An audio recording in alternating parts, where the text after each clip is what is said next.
You're sitting at the edge of a room where voices rise and fall, and somehow never land on you. Plates are passed, stories are shared, and you learn to stay quiet, hands folded, eyes lowered, so no one has to pause. Even when you speak, it feels like your words dissolve before they reach the table.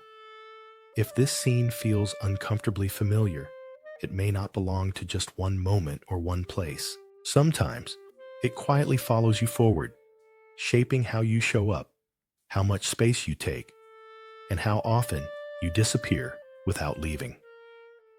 You're welcome to stay here for a while, in a space where that quiet presence is finally noticed. As time went on, that early quiet didn't stay confined to a single room or a single age. Inside, it often felt like standing just outside of warmth, close enough to sense it, but never quite close enough to receive it.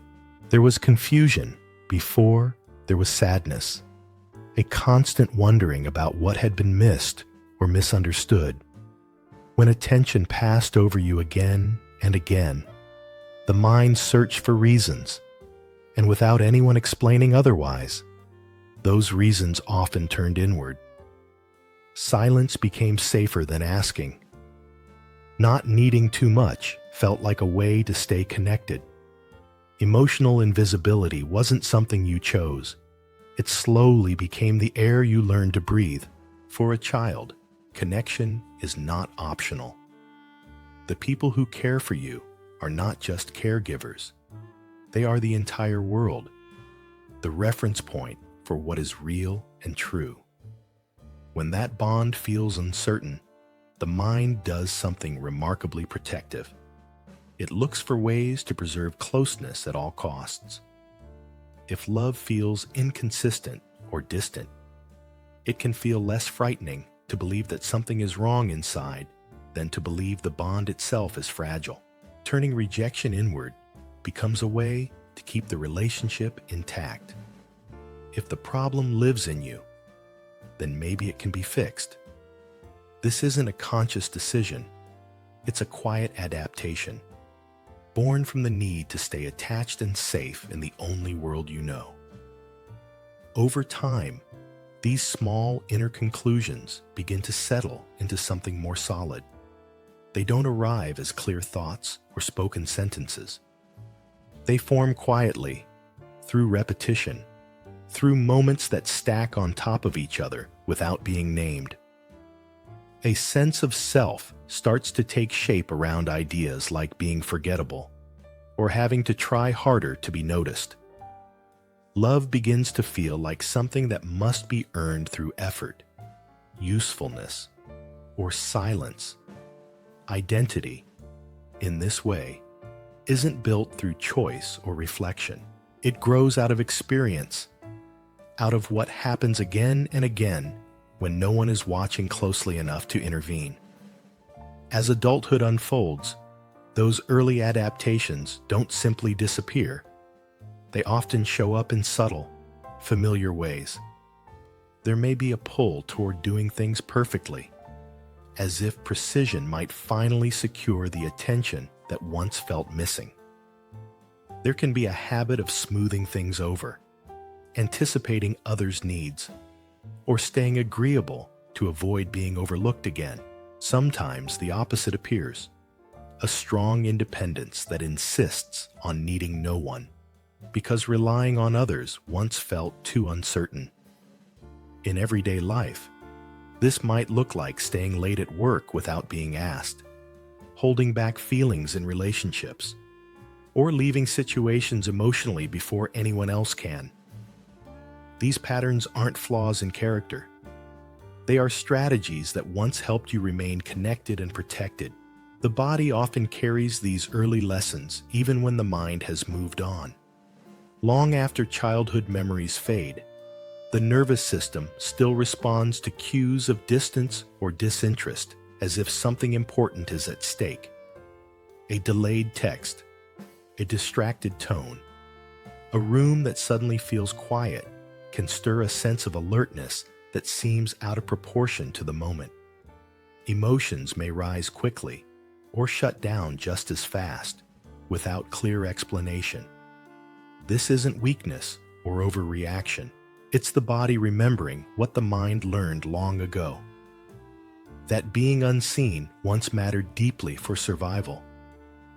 Because these patterns are familiar, they can quietly repeat themselves. There may be an unconscious pull toward relationships or environments that echo the same emotional distance, not because they feel good, but because they feel known. Intensity can be mistaken for connection, and effort can be confused with closeness. This repetition isn't a failure to learn or grow. It's the mind returning to what it understands, hoping this time the ending might be different. No one is being blamed here. Not the past, not the present. This is simply how unspoken lessons tend to replay themselves until they are gently noticed. Within all of this, there are strengths that often go unseen. Sensitivity, once used to detect shifts in attention, can become a deep awareness of emotional nuance. Vigilance, learned in quiet rooms, can turn into empathy that notices what others miss. There is often a capacity to listen, to hold space, to understand complexity without needing it explained. These qualities didn't come from nowhere. They grew out of adaptation.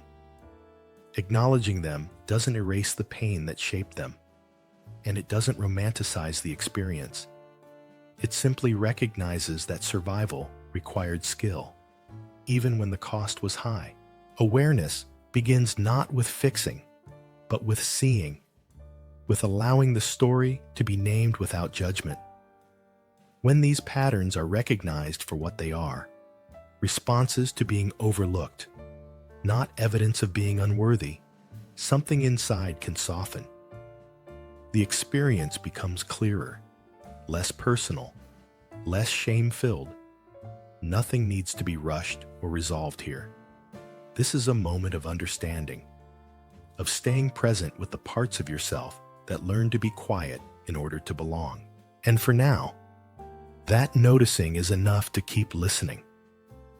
There is a quiet understanding that can settle in when the story is finally seen as a whole, not as a problem to solve, but as something that makes sense in the light of what was lived. Being overlooked was never just about absence. It shaped how you learned to stand, how softly you learned to exist, how carefully you learned to belong. Letting that truth land can feel less like a revelation and more like a gentle exhale. What formed in those moments was a response, not an identity. The ways you learned to fade, to wait, to adapt were shaped by circumstance, not by who you are at your core.